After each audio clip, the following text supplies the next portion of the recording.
मैं तो पश्चिम बंगाल की जनता को सबसे पहले बधाई दूंगा। पश्चिम बंगाल की जनता ने किसी भी दबाव में या बहकाव में आकर मतदान नहीं किया और पश्चिम बंगाल की प्रतिष्ठा, प्रतिमा और अस्मिता का रक्षण किया। ये देश के लोकतंत्र के लिए बहुत बड़ी उपलब्धि है। पश्चिम बंगाल का जो नतीजा आया है पूरा, उससे लगता है कि इस देश का लोकतंत्र अमर है और भी लोगों के मन में उससे प्रेरणा मिलेगी और पूरे देश में एक पश्चिम बंगाल की विजय की मशाल, एक नया प्रकाश। डेफिनेटली एक स्त्री, एक जख्मी शेरनी जिस तरह से मैदान में उतरकर अकेली लड़ रही थी, पूरी तरह से उनके पार्टी को ध्वस्त किया, उनके पार्टी के नेताओं को तोड़ दिया, दबाव डाला, सेंट्रल एजेंसी का दबाव चुनाव के समय सभी लोग उनके खिलाफ, उनके ही लोग खड़े किए, फिर भी ये बंगाल की शेरनी पीछे नहीं हटी, लड़ती रही और आखिरकार एक ऐतिहासिक जीत ममता दीदी ने प्राप्त की है। ये पूरे देश के लिए, राजनीति के लिए प्रेरणादायी है। सर, ये बीजेपी लगभग 100 सीट के करीब पहुंची है। बीजेपी इसको भी ये मान कर चल रही है कि उनकी बहुत ज़्यादा ग्रोथ हुई है। दूसरी, अब महाराष्ट्र बीजेपी के कई नेता पंढरपुर बाई इलेक्शन को लेकर भी सवाल उठा रहे हैं। उठाने दो, देखिए चुनाव में हार जीत होती है। मैंने सुबह भी कहा है, पश्चिम बंगाल में भारतीय जनता पार्टी ने बहुत कड़ी मेहनत की, पूरी यंत्रणा लगाई, पूरे देश भर से कार्यकर्ता, पदाधिकारी, मुख्यमंत्री, केंद्रीय मंत्री, सेंट्रल एजेंसी, सबको काम को लगाया। फिर भी सबके ऊपर ममता, ओ ममता दीदी, ओ दीदी, दीदी भारी पड़ती है। मैं इसलिए कि दीदी एक ज़मीन से जुड़ी हुई नेता है और दीदी का आज भी पश्चिम बंगाल के जनता के ऊपर बहुत बड़ा प्रभाव है, ये आज दिखा है। आपने बड़ी बड़ी सभाएं की, आपने रैलीज की, आपने बेशुमार धन का इस्तेमाल किया, वो सब दिख रहा है। फिर भी जनता ने पश्चिम बंगाल की नेत्री ममता बनर्जी को ही अपनी राज्य की कमान संभालने को दी है। ये इस लोकतंत्र की सबसे बड़ी जीत है। देखिए, प्रतिष्ठा तो दांव पर लगी थी, सबको मालूम है। मोदी जी, अमित शाह जी और नड्डा जी देश में कोरोना का संकट होते हुए कोरोना का पूरा प्रोटोकॉल तोड़कर वहाँ जिस तरह से रैलियाँ, रोड शो, शक्ति प्रदर्शन सब कुछ हो रहा था, हम लड़ाई लड़ रहा था पूरा देश कोरोना को हराने के लिए, लेकिन वहाँ बीजेपी लड़ रही थी ममता को हराने के लिए। ममता तो नहीं हार सकी, लेकिन पूरे देश में कोरोना का कहर जारी है। तो आपको क्या मिला? देश को आपने क्या दिया पश्चिम बंगाल के चुनाव के बदले में? तो कोरोना दिया। अब उसके ऊपर मद्रास हाईकोर्ट और सर्वोच्च न्यायालय ने भी उसके ऊपर मोहर लगाई। मेरा इतना ही कहना है कि अब जो हुआ, चुनाव हो गया है। ममता दीदी ने एक बार साबित कर दिया है कि दिल्ली से आकर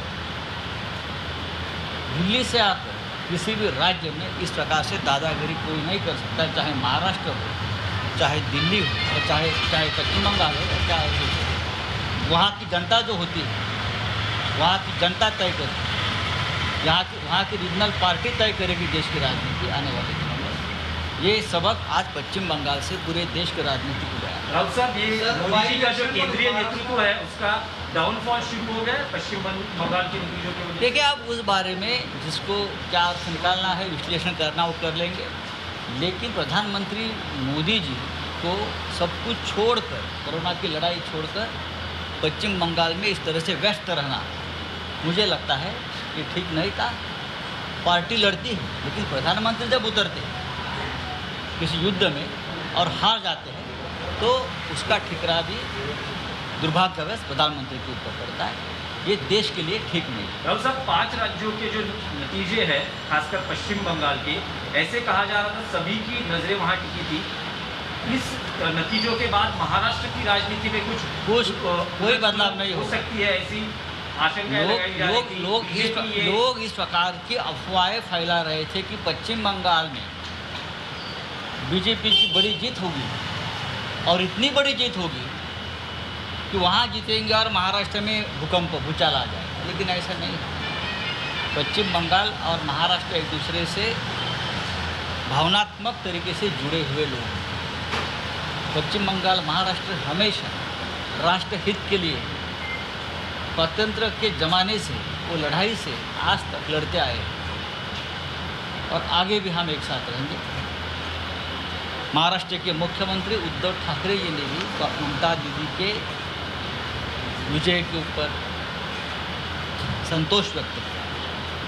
हम महाराष्ट्र के सभी लोग पश्चिम बंगाल से विजय से बहुत ही आनंदित हैं। आपकी बात हुई है ममता दीदी से? जी हाँ, क्या बात? हमारी बात हुई है, हमने बधाई दी है और वो बधाई के पात्र भी हैं। पूरा देश उनके ऊपर आज बधाई दे रहा है। धन्यवाद। राहुल साहेब, पिछाडीवर आहे सर, आपण तिथे प्रचाराला गेला होता. हो, बरोबर आहे. सध्याची परिस्थिती ते पिछाडीवर आहे. राहू द्या ना. बेळगावच्या निकालासंदर्भात हा निकाल अपेक्षित आहे, पण तिथे या निमित्तानं संपूर्ण सीमा भागातला मराठी माणूस एकवटला, पुन्हा एकत्र आला आणि ते निवडणूक लढले. या निमित्तानं आपली ताकद कुठे आहे ते कळेल आणि पुढल्या लढ्याला यातून दिशा मिळेल. मला असं वाटतं की महाराष्ट्र एकीकरण समितीचे उमेदवार शेळके यांना साधारण 1 लाखाच्या वर मतं मिळतील. 1.5 लाखाच्या आसपास त्यांना मतदान झालं तरीसुद्धा पुढल्या विधानसभेची तयारी आम्हाला करता येईल. राहुल साहेब, पश्चिम बंगालच्या निकालावर आपली काय प्रतिक्रिया? पश्चिम बंगालचा निकाल हा बंगालमध्ये ज्या प्रकारचं वादळ किंवा कृत्रिम वादळ निर्माण केलं होतं भारतीय जनता पक्षाच्या प्रमुख नेत्यांनी सरकारी यंत्रणेचा वापर करून देशभरातून मुख्यमंत्री, केंद्रीय मंत्री यांना तिथे बसवून देशामध्ये करोनाच्या महामारीचं संकट असतानासुद्धा या देशाचे पंतप्रधान, या देशाचे गृहमंत्री, अनेक मंत्री तिथे तळ ठोकून बसले, लाखोंच्या सभा घेत बसले. त्या सगळ्या या पोकळ वादळाचा हा पराभव. याचं श्रेय, प्रॉपर श्रेय ज्याला घ्यायचं आहे ते घेतील.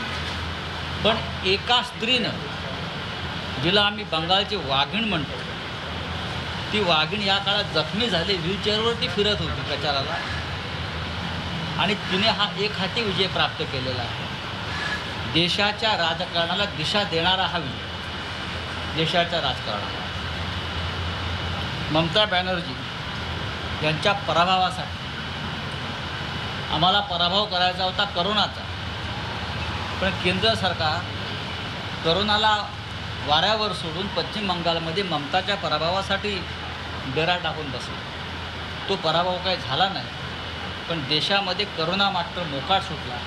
हे आपल्या सर्वोच्च न्यायालयानं मान्य केलं, मद्रास हायकोर्टानं ताशेरे मारलेले आहे. पण पश्चिम बंगालच्या विजयानं एक दाखवून दिलं की जनता जेव्हा अत्यंत शहाणपणानं मतदान करतं तेव्हा त्या शहाणपणापुढे सत्ताधीश असो, धनदांडगे असो, दहशतवाद असो, कोणाचा निभाव लागत नाही.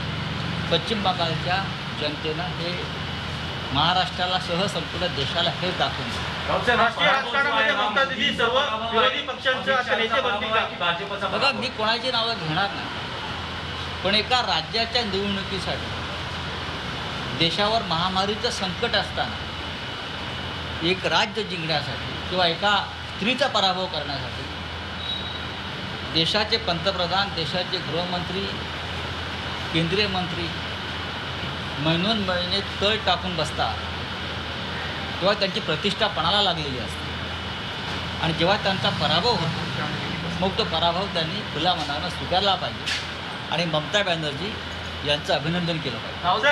राष्ट्रीय राजकारणामध्ये पंढरपुराच्या एका सभेमध्ये देवेंद्र फडणवीस असं बोलले होते की ही जागा भाजपला जिंकून द्या, महाराष्ट्राच्या महाविकास आघाडीचा काय कार्यक्रम करायचा आहे तो मी करेन, मी ही जागा देईन. नाही ठीक आहे, करेक्ट कार्यक्रमाला जर त्यांना सुरुवात करायची असेल तर देवेंद्र फडणवीस यांनी ती सुरुवात करावी. आमचाही कार्यक्रम ठरलेला आहे, 2 कार्यक्रम होतील, पाहू. बघा आत्ता निकाल लागले. पंढरपूरचा निकाल म्हणजे महाराष्ट्राचं राजकारण बदलणारा निकाल नाही. नक्कीच विजयी 3 पक्ष एकत्र आल्यावरती आम्ही विजयी व्हायला हवं होतं.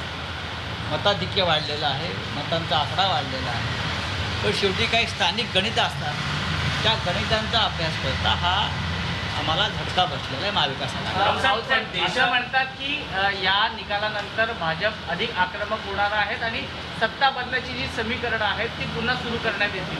नक्कीच त्यांना दुसरं काही हातात काम नसेल तर पुढलं 3 वर्ष राहिलेली जी आहेत, 3.5 वर्ष, त्यांनी या कामात स्वतःला व्यस्त राखावं. तोपर्यंत निवडणुका येतील आणि मग आम्ही पाहू. राष्ट्रीय राजकारणामध्ये ममता दीदी आता विरोधी पक्षांचं नेतृत्व करतील का? आणि ममता बॅनर्जी या नेहमीच विरोधी पक्षाचा प्रमुख नेत्या आलेला आहे आणि आजच्या मोठ्या विजयानंतर देश त्यांच्याकडे आशेनं पाहतो. ममता दीदी पंतप्रधान पदाचे उमेदवार ठरतील का सर? क्या लगता है बीजेपी जो ट्रेंड अभी चल रहा है, क्या लगता है बीजेपी कहीं ना कहीं कहाँ लैग हुई है?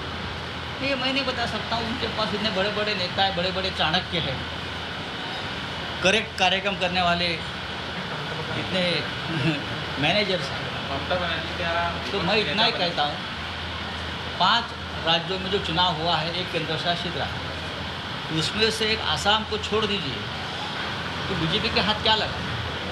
तमिलनाडु बड़ा राज्य है, केरल बड़ा राज्य है, पश्चिम बंगाल में तो पूरी मात खा गए. पौंडीचेरी एक छोटा राज्य है केंद्र शासित, ठीक है. ममता दीदी पंतप्रधान पदाचे उमेदवार ठरतील का? नेतृत्व केंद्र स्तरावरील पक्षांचं विपक्षचं नेतृत्व, विरोधी पक्षाचं नेतृत्व आता ममता दीदींनी नाही याच्यावरती करावं. बघा ह्या जरतरच्या गोष्टी आहेत. या संदर्भात या देशातले प्रमुख नेते एकत्र येतील.